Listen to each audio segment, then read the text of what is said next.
તો મહેસાણા જિલ્લામાં 5 વર્ષથી ઈ ચલણ નહીં ભરનાર સામે હવે કાર્યવાહી કરવામાં આવશે। તો 335 વાહન ચાલકોના લાયસન્સ કરાશે સસ્પેન્ડ। તો વર્ષ 2021 થી 335 વાહન ચાલકો મેમો ભરપાઈ કરતા નથી, ત્યારે પોલીસ દ્વારા આવા વાહન ચાલકોની યાદી તૈયાર કરવામાં આવી છે। ત્યારે આરટીઓને આ યાદી પણ મોકલી દેવામાં આવી છે। ત્યારે 3 મહિના સુધી લાયસન્સ પણ સસ્પેન્ડ થઈ શકે છે। ત્યારે આરટીઓ દ્વારા આવા વાહન ચાલકોને છેલ્લી નોટિસ ઇસ્યુ કરી અને કાર્યવાહી કરવામાં આવશે। ત્યારે નોટિસ બાદ પણ જો મેમો નહીં ભરે તો તેનું લાયસન્સ સસ્પેન્ડ થશે। તો મહત્વના સમાચાર કહી શકાય। ત્યારે મહેસાણામાં વાહન ચાલકો જો મેમો નહીં ભરે તો કાયદેસરની કાર્યવાહી કરવામાં આવશે।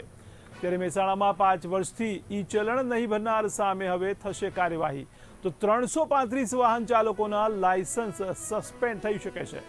ત્યારે વર્ષ 2021 થી 335 વાહન ચાલકો મેમો ભરપાઈ કરતા નથી, ત્યારે પોલીસ દ્વારા પણ આવા વાહન ચાલકોની યાદી તૈયાર કરી લેવામાં આવી છે અને આરટીઓને મોકલાઈ છે। ત્યારે 3 મહિના સુધી લાયસન્સ સસ્પેન્ડ થઈ શકે છે। ત્યારે આરટીઓ દ્વારા વાહન ચાલકોને છેલ્લી નોટિસ ઇસ્યુ કરી કાર્યવાહી કરવામાં આવશે।